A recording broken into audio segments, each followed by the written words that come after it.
This month, we are going to talk about safe internet browsing. Oftentimes, we expose ourselves to various malware threats while we are browsing the internet. It is very important we learn how to do safe internet browsing. When we are internet browsing, we are using what's called a browser.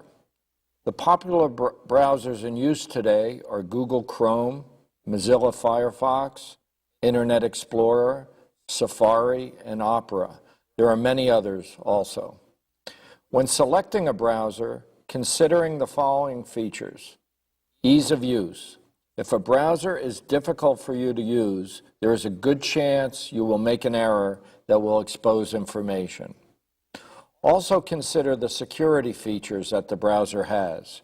Most browsers offer features that will allow you to specify privacy settings, will enable phishing and malware protection in the browser.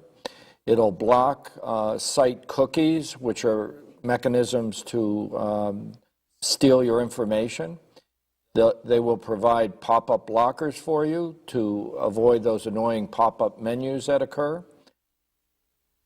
Browsers will also rank websites for safety. Very important that they provide encryption support. And they should also make it easy for you to clear your browser history and personal data. Now, there are various ways to navigate to these features depending on the browser you are using.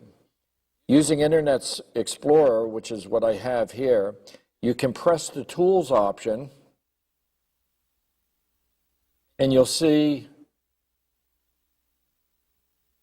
Internet Options down here. From the Internet Options, if you press that, you'll see a selection of tabs come up. Note here that there's a Security tab and a Privacy tab. Those are the options that you would use to set your security and privacy options. Google Chrome has its own way of doing this, as does Mozilla Firefox. Each browser has its own style. Typically, though, you'll navigate from the menu bar to find the option.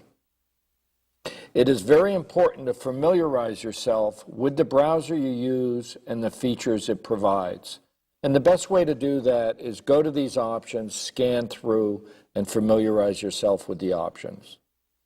Okay, the very nature of browsing means we are quickly moving from topic to topic, scanning for areas of interest. It is very easy to zone out, which I do sometimes, and inadvertently click on a link that takes us to a website we did not intend to go to. If that website happens to be hosting malware, we could infect our system. We need to establish some habits to first scan over links with our mouse, perform an inspection, a visual inspection of where that link points to before we click. This is very similar to scanning over links in an email before clicking. Remember, mouse over first, click second. Now, most browsers will display where a web link points to in the lower left corner of the browsing screen. You need to scan over the link first, review the link, and if it appears okay, then click. I'm going to try that in a couple spots here.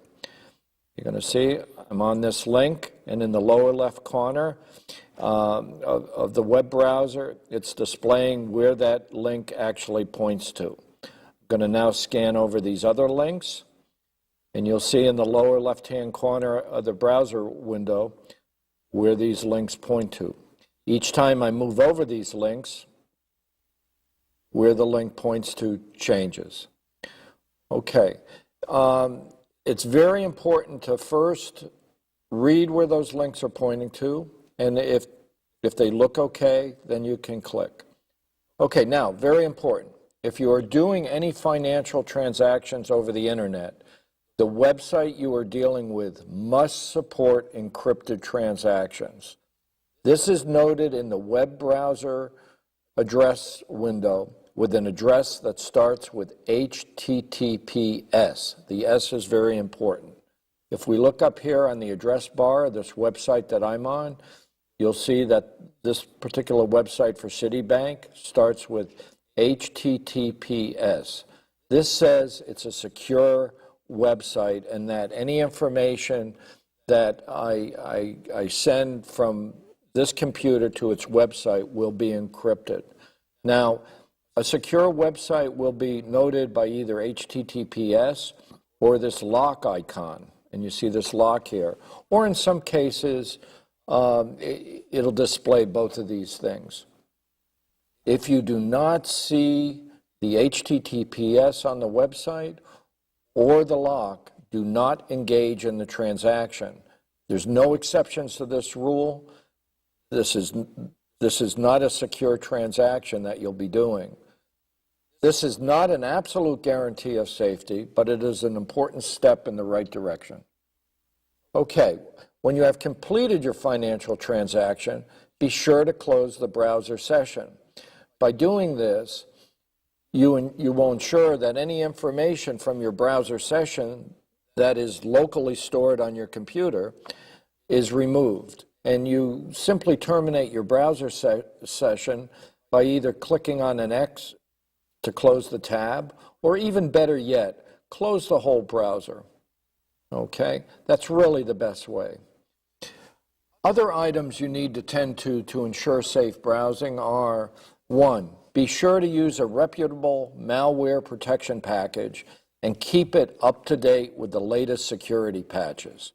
2, keep your system and browser up to date with the latest security patches. 3, some malware protection packages will rank websites for safety. This ranking might be noted with a star rating, multiple stars, thumbs up, or a numeric gauge. Be mindful of that and tend to surf to the higher numbered sites or the site with the most stars. Be sure your firewall is turned on. A system that is not patched is a system that is wide open to attack.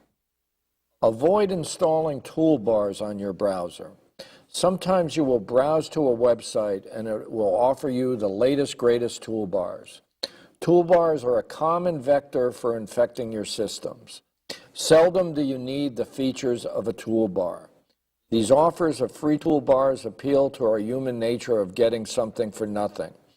Often what you will get for free will be malware. You'll see on this browser, I have a very limited toolbar here. It's right here where it starts with suggested sites and get more add-ons. This is a very limited toolbar provided through Internet Explorer. These are just a few of the best practices to support safe internet browsing. In coming months, we will talk about other areas such as running anti-malware software, keeping your system up to date, keeping kids safe on the computer, and many other topics.